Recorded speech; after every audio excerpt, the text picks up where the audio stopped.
Udah. Bismillahirrahmanirrahim. Assalamualaikum warahmatullahi wabarakatuh.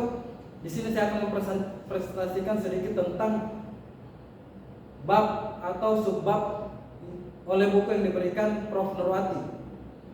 Saya Laudi Abdurrahman, NIM B2 B123044. Oke, next. Seorang pemimpin harus membangun citra dan menyusun rutinitas yang akan dia lakukan sehari-hari maupun kedepannya. Tantangan penting dalam kepemimpinan adalah membangun citra, gaya hidup, dan gaya kerja, di mana pemimpin mengendalikan orang atau manusia dan peristiwa. Selain memberi inspirasi, tujuannya agar menjadi pemimpin proaktif dengan memainkan alur tugas. Pemimpin menciptakan lingkungannya. Oke, next. Yang kedua adalah mengembangkan pola pikir. Seorang pemimpin harus bisa mengembangkan pola pikir yang dimiliki dengan keilmuan atau wawasan yang ada. Di sini ada cara yang cukup unik untuk mengembangkan pola pikir dengan cara mempromosikan diri, membantu mewujudkan nasib baik. Mempromosikan diri sendiri akan membutuhkan kecakapan, bukan hanya sekedar mengumumkan diri, tetapi harus memiliki motivasi atau pola pikir yang lebih luas lagi. Oke, next. Selanjutnya adalah pancarkan kepercayaan diri dan antusiasme.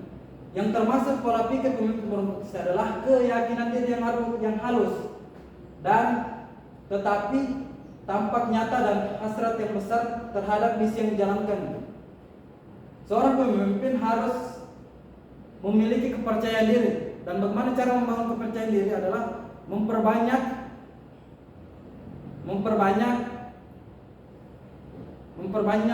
pengalaman dan referensi. Oke, next. Selanjutnya adalah jaga penampilan dan jadi panutan. Seperti firman Rasulullah, seorang pemimpin itu harus menjadi panutan. Pemimpin bermotivasi segera tampak menonjol dari cara berpakaian dan berkelakuan secara profesional. Karena seorang pemimpin adalah manusia yang ditiru oleh bawahan atau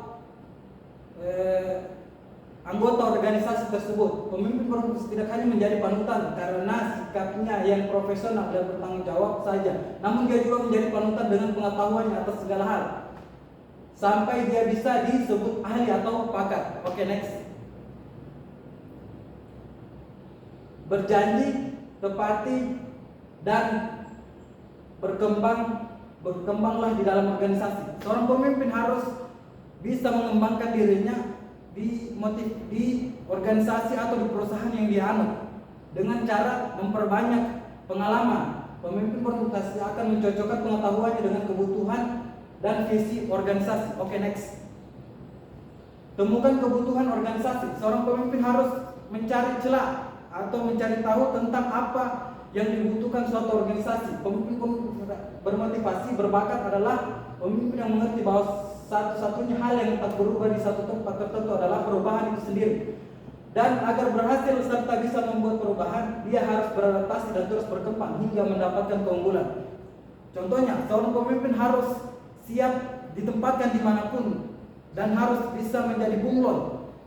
Bahasa kita sekarang adalah menjadi bunglon atau siap beradaptasi di mana-mana. Oke, next. Sesuaikan kemampuan Anda dengan kebutuhan. Saat menyadari pertumbuhan dan kemajuan organisasi, pertimbangkan potensi Anda dengan organisasi, investasi, kekuatan. Kemudian tulislah dan pikirkan. Pastikan ketika Anda menampilkan diri sebagai seorang yang berpotensi menjadi pemimpin, menghadirkan diri sebagai solusi masalah yang sesungguhnya. Oke, next. Jangan malu, hayati visi organisasi. Seorang pemimpin harus mengetahui visi atau misi yang dianut dalam sebuah organisasi atau perusahaan.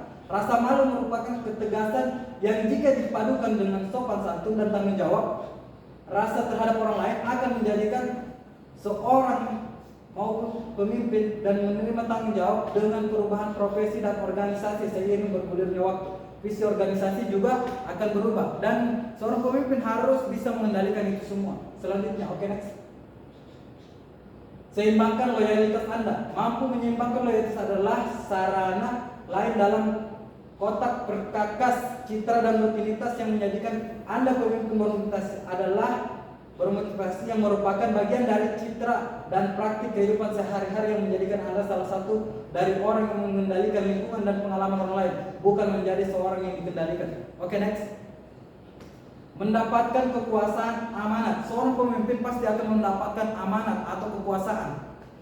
Pemimpin efektif dan bisa memberi inspirasi, mengetahui berbagai sumber kekuasaan, bagaimana menggunakannya dan bagaimana orang lain bisa dibujuk. Dia memahami keterbatasan, kelakuan formal dan potensi kekuasaan personal yang tak dibatasi. Oke, next. Sekian. Terima kasih atas waktu yang diberikan. Wabillahi taufiq wal hidayah. Wassalamualaikum warahmatullahi wabarakatuh.